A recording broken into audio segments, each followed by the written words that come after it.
기왕후 대륙을 지배한 고려의 여인, 악녀인가 영웅인가?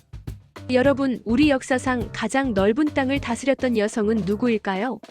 한반도의 작은 나라 고려에서 태어나 당시 전 세계를 공포에 떨게 했던 몽골 제국, 즉 원나라의 황후가 되어 천하를 호령했던 여인이 있습니다.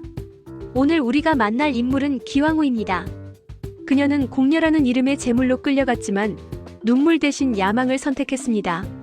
원나라 황제의 마음을 사로잡고 반대파를 숙청하며 권력의 정점에 섰던 그녀. 하지만 고국 고려에는 지울 수 없는 상처를 남기기도 했던 이 두 얼굴의 여인의 삶을 추적해봅니다. 1. 지옥 같던 공녀의 길 팔려가는 딸들. 1333년 고려의 평범한 하급관리였던 기자오의 딸 기왕후의 본명은 공녀 명단에 이름을 올립니다. 당시 고려는 원나라의 간섭을 받으며 매년 아름다운 처녀들을 상납해야 했습니다. 부모와 생이별하고 낯선 땅으로 끌려가는 길은 죽음보다 더한 고통이었습니다. 하지만 기왕은 달랐습니다. 울부짖는 다른 공녀들과 달리 그녀의 눈빛은 차갑게 빛나고 있었습니다. 그저 죽으러 가는 것이 아니다. 그곳에서 살아남아 반드시 내 운명을 바꾸겠다. 몽골의 수도 대도로 압송된 그녀는 황궁에 차 우려내는 궁녀로 배치됩니다. 그것이 거대한 폭풍의 시작이었습니다. 황제 토곤 테무르와의 만남 황궁의 꽃이 되다. 당시 원나라의 황제는 토곤 테무르 순제였습니다. 그는 권신들에게 휘둘려 힘없는 어린 황제였고 외롭고 고독한 처지였습니다. 이때 뛰어난 미모와 영민함, 그리고 고려 여인 특유의 기계를 가진 기씨가 그의 눈에 띄었습니다. 기씨는 황제에게 단순히 차를 대접하는 것을 넘어 그의 외로움을 달래주는 유일한 안식처가 되었습니다. 황제는 그녀에게 깊이 빠져들었고 평범한 궁녀였던 기씨는 순식간에 후궁의 반열에 오릅니다.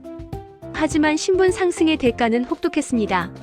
원나라의 정통 귀족 출신이었던 타나실리 황후의 지독한 질투와 고문이 시작된 것입니다. 3. 죽음의 문턱에서 야망을 벼리다.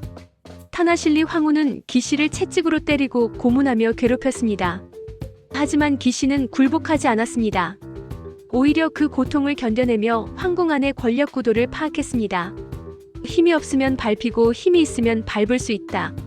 마침내 기회가 찾아왔습니다.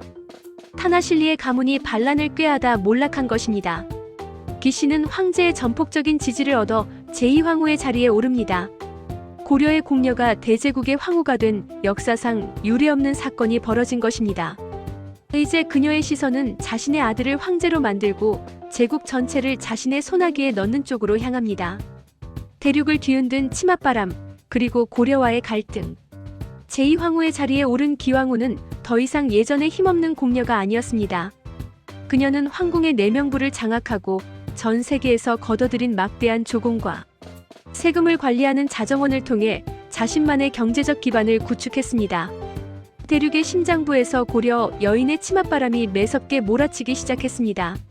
4. 아들을 태자로 제국의 미래를 손에 쥐다. 기왕후의 야망은 멈추지 않았습니다. 그녀는 자신이 낳은 아들 아유시리다라를 차기 황제인 황태자로 만들기 위해 치밀한 정치 공작을 펼쳤습니다. 반대 세력을 하나둘 제거하고 마침내 아들을 태자의 자리에 앉히는 데 성공합니다. 이제 원나라는 황제의 나라이기보다 기왕후의 나라라고 해도 과언이 아니었습니다. 그녀는 고려 출신 황관들과 손을 잡고 황궁 내의 정보를 독점했습니다. 당시 원나라 상류층 사이에서는 고려의 의복, 음식, 풍습이 유행하는 이른바 고려향이 대유행했습니다. 기왕후의 위상이 어느 정도였는지 짐작게 하는 대목입니다. 5. 기씨 일가의 전횡 고려의 고통이 된 황후의 가족. 기왕후가 권력을 잡자 고려에 있던 그녀의 가족들도 기고만장해졌습니다. 오빠인 기철은 내가 황후의 오빠다라며 고려의 왕인 공민왕조차 우습게 여겼습니다. 이들은 백성들의 땅을 빼앗고 온갖 악행을 저질렀습니다. 우리 딸이 대국의 황후인데 고려왕이 나를 어쩌겠느냐? 기씨 일가의 횡포는 극에 달했고 이는 고국 고려 백성들에게 기왕후가 영웅이 아닌 악녀로 인식되는 결정적인 계기가 되었습니다. 참다 못한 고려의 공민왕은 결단을 내립니다. 기철 일가를 단칼에 숙청해버린 것이죠.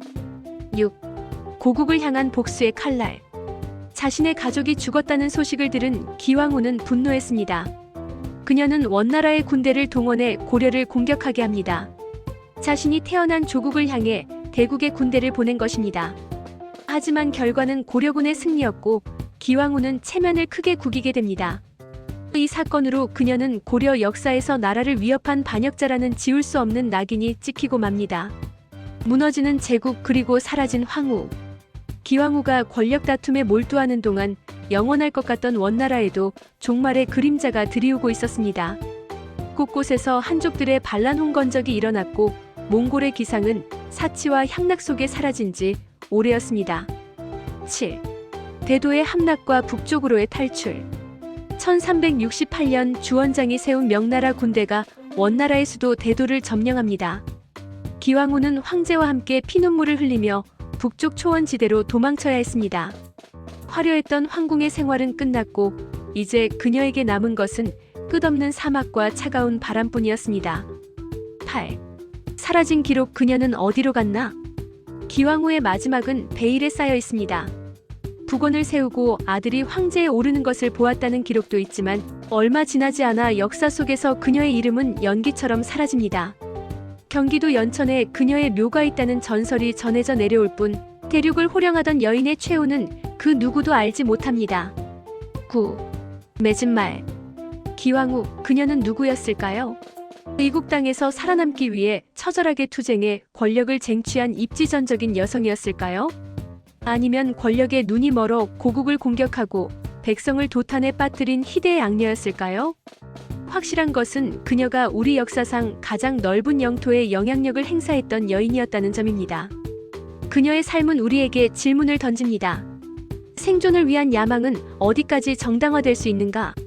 대륙의 뜨거운 태양이었으나 쓸쓸히 저물어간 기왕후의 이야기는 여기까지입니다.